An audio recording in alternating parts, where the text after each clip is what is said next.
come to the right spot. It's another edition of Lewis at Large. 60 minutes of smart talk radio is in your future, with guests from all walks of life and all points of view. And now, with this week's edition of Lewis at Large, here's your host, Warner Lewis. Well, welcome back, everybody, to another segment of Lewis at Large. Here's truly Warner Lewis, once again from the good old solid flight deck here, and of course that means some smart talk radios in your future. This segment, an interesting discussion indeed with Travis Perry. He is an independent writer. Specifically, he writes for KansasWatchdog.org. We'll talk about that government watchdog site. He also does some other independent writing as well. We're going to be talking a little bit about an article he wrote recently about Governor Brownback's trip to Paris, but also about freelance writing in general. Travis, how are you, my friend?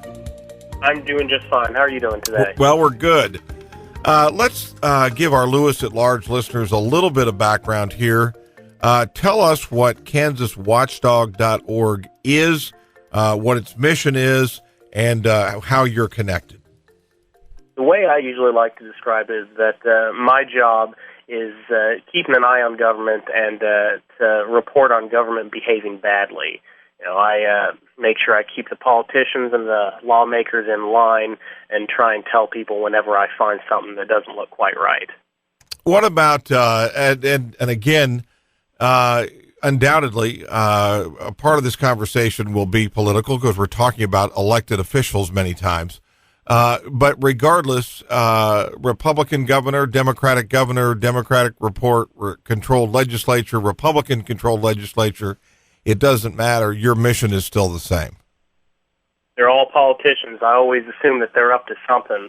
It doesn't really matter what color the stripes are to me. All right. So, again, with that as a background, again, tell us overall, just nationally, I understand you write for Kansas Watchdog, but there are other state watchdog organizations. Yeah, Kansas Watchdog is just one of a number of bureaus across the nation, part of the larger Watchdog.org network. I believe we have bureaus in around 37 or 38 states.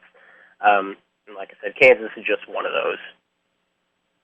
Well, let's dive right in here on this specific thing. The article, the headline anyway, is State Shines Light on Kansas Governor's Secretive Paris Schedule. Give our listeners, again, a little bit of background about this trip to the Paris Air Show and what you found out.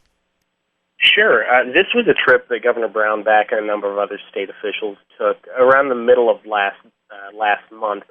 They traveled for a week to the Paris International Air Show, where they were promoting the Kansas aviation industry and just doing their best to try and nail down deals for the state economy and local businesses and whatnot. Now, the issue that I took with this whole situation was when I first found out about things and was trying to figure out what exactly would be going on there. The schedule that they released was pretty bare bones. There were, a few events that were released to the public for the first, 2 or 3 days that the governor was going to be there, but the rest of the time it was fairly blank. The state didn't release who the governor was going to be meeting with, what he was going to be doing for most of his time there. And the reason that they kept it so secretive was because they were saying there were exemptions in the state open records law that allowed them to keep it quiet because these are with potential businesses that are exploring various opportunities and plans for the state. So really, when it came down to what the governor was going to be doing, when he was going to do it, we didn't really get a whole lot of information on that until a little bit later on in the week, until after we had already reported on some of this. I got a question for you. A lot of people are listening going, you know what, this sounds like it or not, business as usual, regardless of which governor it is. Governors make all kinds of trips and have historically for agriculture purposes, aviation purposes, all kinds of trade trips with relatively loose agendas, not knowing exactly how the whole trip will play out. Any reason in particular this one caught your eye more than others? Well, there were a couple of reasons. Number one, just because it happens all the time doesn't mean that we shouldn't take a look at it every single time that it happens. These are trips that do cost a lot of money. They are oftentimes, if not all the time, funded by taxpayer dollars. And we want to keep an eye on these things to make sure that they're being a good use of our funds. And really the one thing that made me take a closer look at this was the fact that there was so little that was released as far as the governor's schedule early on and who he was going to be meeting with.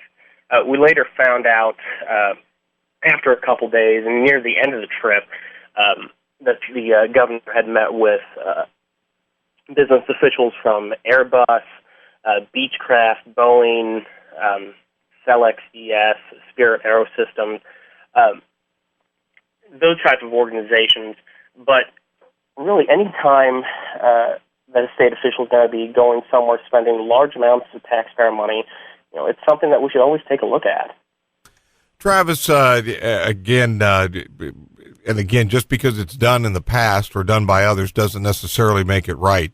Again, in your article, you mentioned that at least 24 other states had plans, at some either official or non-official, to attend this show. And you quote Tim Chase, the president of the Wichita Economic Development Coalition, saying that a trip like this, and this trip in particular, was absolutely necessary. Is there not something to be said for face-to-face meetings when versus the webcam, video cam, emails, et cetera, et cetera? Do you recognize or agree with that, or is there a picture that we're missing here?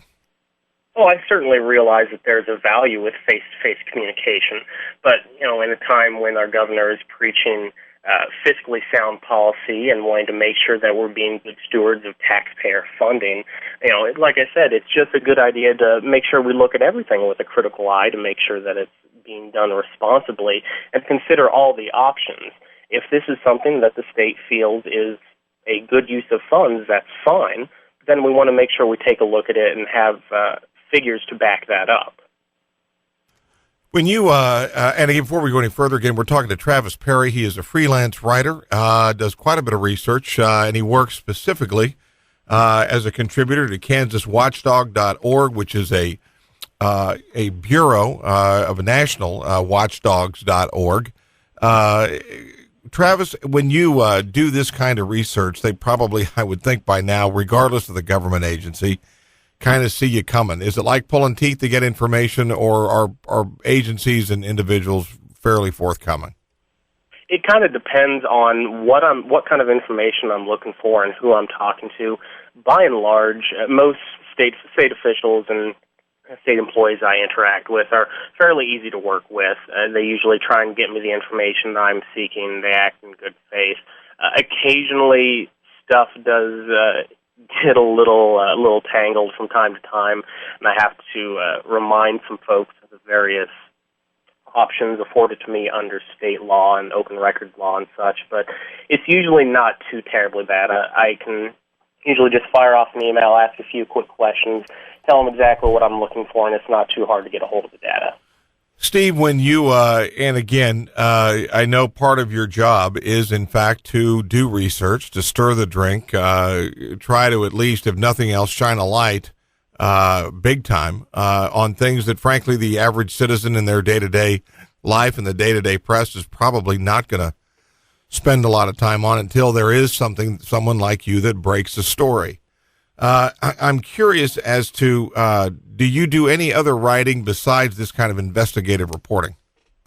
That's the main goal of what I'm here to do. I'm here to do the investigative reporting that isn't being done in a lot of other media outlets in Kansas and across the nation. That's the whole idea behind what we do at our Watchdog Network, is to try and dig into this reporting that simply isn't done that much anymore. Do you, would you say that your counterparts around the country that contribute to their own state watchdog.org sites, they have that same basic attitude? That's the goal that we go into everything that we do with. What about, do you spend, like the traditional press will go and sit in a press area, for example, in Senate chambers or the House chambers, go to news conferences, etc. Do you find yourself doing that, or is more of your stuff, are you running down different hallways to find information? I do sometimes end up in the traditional press pools where you'd expect to see somebody like me at. But the larger focus that I try and do is we try and talk about doing big picture stories. We see the day-to-day stuff that's happening all around us, try and take all that in, step back and say, okay, what's the larger picture here? What's the bigger theme that kind of is a thread running through all these different events? And just to really, the idea is just to not get caught up in the daily rat race of the news cycle, and try and do things that take a little bit more examination to figure out. Are you? I'm just curious. Are you on any kind of a regular email or media release grouping of any kind from the governor's office and from other area legislators? Oh, that's part of how I gather my information. I sign up for as many government news blasts as I can, just so I can hear what they want me to know, right. And then that gets me start thinking about what they don't want me to know. How much of, again, because I know undoubtedly you communicate with your fellow reporters across the country, how much, in general terms, the issues that we face and the ones that you investigate, are they the same basic family that your fellow reporters report on from other states? The issues that we face in Kansas really, of course, everything varies across the country with community differences and fiscal situations, but themes that can be amplified and investigated in, say, Wisconsin or Florida, we can often take those same ideas and do some looking and uncover similar issues right here in the Sunflower State. What about, and again, as you look around, and I know this is tough to do because it's all a matter of degree, I guess, but based on what you see from your fellow writers in other states, are we overall, are we better? Would you give the Kansas government and Kansas officials a better grade for being open, honest, and somewhat transparent versus the other states? That's not something that I've talked about at great length with all of my other reporters that I work with, but overall the Kansas government isn't as bad as some. I won't say it's fantastic because there's always areas and ways they could improve transparency and improve the information that they're getting out to the public, but they could certainly be doing much worse. What about in general, this particular story we've been talking about is the governor's trip to Paris, but share with us some other articles you've written recently, and in particular, any recent stories that you think we really, really need to know about. Well, there was one I actually had out about 3 days ago. I've been following some issues regarding disability benefits in Kansas, and in the last little under a decade, the disability figures in the state have jumped significantly. In 2003, there were 47,000 or so Kansans receiving disability benefits, and in 2011, there were the most recent year for which we have data, there was about 72,000. Overall, that's about a 51.5% bump, whereas nationwide, the average increase was 39.7. I talked with some state officials and federal officials about why that was. The lead state official who runs the classification program to determine who receives disability benefits and who doesn't in Kansas says that some of the figures and some of the tools they use to diagnose these issues and figure out who should receive benefits are incredibly out of date. So I went and checked with the Social Security Administration, and they said that some of these tools, the medical listings and another system they called grids, they haven't been touched, some aspects of them, in as much as 20 years. You think about everything that's changed in society and the massive infusion of technology that allows individuals who would have previously been disabled and unable to earn an income, now they're able to do a wide array of sedentary work. It's not necessarily reflected in current standards. You know, you go back not long ago, Travis, Watchdog reporters, Woodward Bernstein, as an example, that team, meeting people in dark garages, meeting in parks at picnic benches and talking to people, particularly those that had to remain anonymous.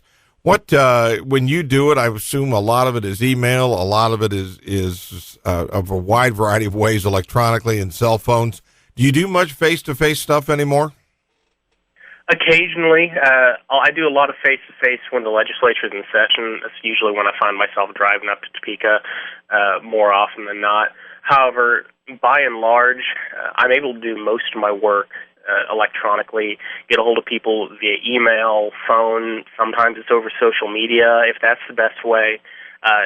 It's really just made it easy to get a hold of people anywhere and everywhere. I can work from my car in the middle of nowhere if I had to. Right. I'm curious, though, is emails tend to come back and bite people. We all know that. I'm just curious whether people are forthcoming in an email the way they might be just over having a cup of coffee at a small little remote coffee shop somewhere. It depends on the person. Sometimes when you communicate over email, it necessitates a few more follow-up questions than might have been necessary if you're talking to somebody in person, just to make sure that you clarify everything and get the right tone and information correctly. It's pretty easy to misinterpret what somebody says if you're just taking a single line of text out of context. Again, if you just joined us, yours truly, Warner Lewis from the Flight Deck here of Lewis at Large Radio. Our special guest this segment is Travis Perry. He is a freelance writer. Specifically, we're talking about his work with KansasWatchdog.org, a part of a large national network of state watchdog.org organizations and websites offering a wide variety of investigative reporting on a wide variety of subjects. Travis, I know KansasWatchdog.org is a government watchdog. Do you also do separately articles and investigative work either on private organizations, companies, individuals, etc.? Occasionally, when it involves public funding or the public interest, by and large, our overall focus is overwhelmingly on making sure that the government is a good steward of tax dollars. And of course, when it comes to things like business incentives or tax abatements or something of that flavor, that's where government and private entities usually kind of collide. And so that those will usually be instances where we'll take a look at, say, what kind of benefits an individual or a private business has been receiving and what was the payoff from that. An example that one of our bureaus in Iowa did recently was taking a look at state business incentives and how many jobs they got out of that. And I think just kind of keep it short, their story figure there was something like $51,000 per job. I don't remember all the other details of it, but it's just taking a look at facts and figures like that to figure out if this is worth what's being put into it. What about this whole issue of sort of watching the watchdog reporters? But before an article goes up, do you share it with the parties involved to say, I either want to get another comment from you, or I want to make sure I have you quoted properly? My point is, if you or your counterparts intentionally or unintentionally share misinformation, what recourse is there for those involved? If we intentionally or unintentionally share misinformation, right? Obviously the goal is never to intentionally share misinformation. Our goal is just like any other group of reporters. We want to make sure we get the facts out there fairly and honestly, and inform people as well as possible. Of course, even with the best reporters, sometimes mix-ups do happen. Things either get misinterpreted or misquoted. Usually when that happens, we'll do a couple things. Number one, if I'll go back in and I'll change the story and I'll put a note in, say, this error was made, and just make it clear what was changed, and so there's plenty of transparency there. Sometimes, if it warrants it, I'll write up a completely new story and include new comments for greater clarification.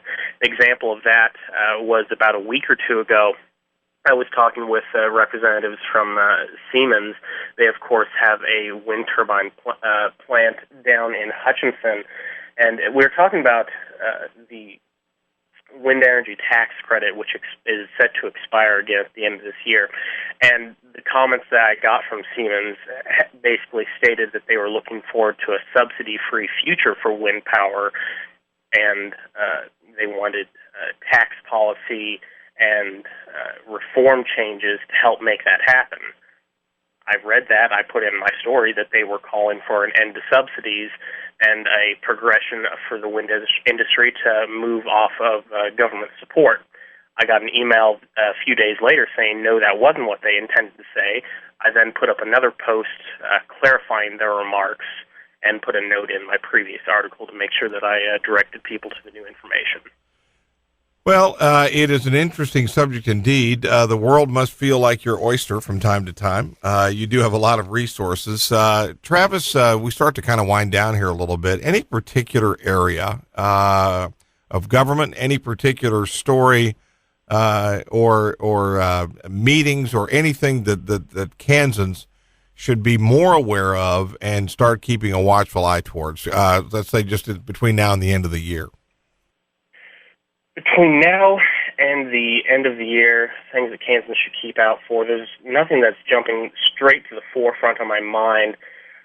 One thing that is kind of interesting, riffing off of what we were talking about at the beginning of our conversation, the governor was previously in Paris, of course, last month, this month, and actually right now, a lot of Kansans might not know, he's actually in China at the moment on a similar trade mission, meeting with agricultural experts over there, trying to accomplish basically the same thing, promoting the state economy.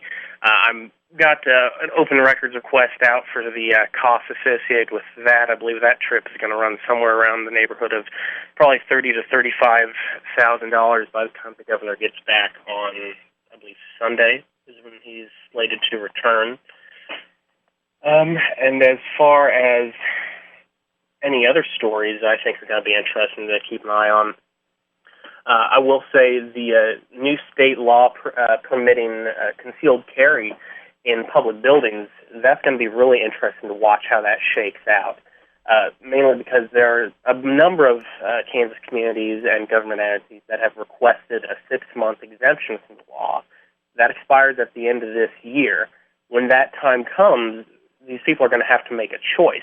And that's going to be whether they want to allow, follow the nature of the law and allow concealed carry in these public buildings. If they don't, that's going to come with a serious cost attached to it. They can put it off for another 4 years, but they're going to have to pay for necessary security, possibly armed guards, whatever is necessary to provide adequate security measures. So it's going to be really interesting to see which communities decide to take a stand against this and what the total cost of that stand is going to be, because it's not going to be cheap. I know the city of Wichita has considered it. I don't know that it's going to happen anymore at this point, but they had looked at some figures regarding the cost of implementing a 4-year ban on concealed carry in public buildings, and it was going to cost something in the neighborhood of $60 million. Well, I do appreciate the heads up, and I know our audience does as well. We've been talking to Travis Perry. He is a freelance writer, most specifically writing for KansasWatchdog.org, the government watchdog website. Hey, Travis, I know you have several ways. How can our listeners find out more about Kansas Watchdog and also some of the work that you do? Sure. You can find all my work online at KansasWatchdog.org. You can also find us on Facebook by searching for Kansas Watchdog. We're also on Twitter at Kansas Watchdog. a little repetitive there, but kind of keeps continuity across all the platforms. You can also find work from my fellow reporters, more watchdog bureaus across the nation, at watchdog.org. All right. Hey, listen, thank you so much for spending some time with us today, and would like to have you back on again sometime. Be happy to talk with you again. Thanks for your time. You bet. We will be back with more right after this on Lewis at Large.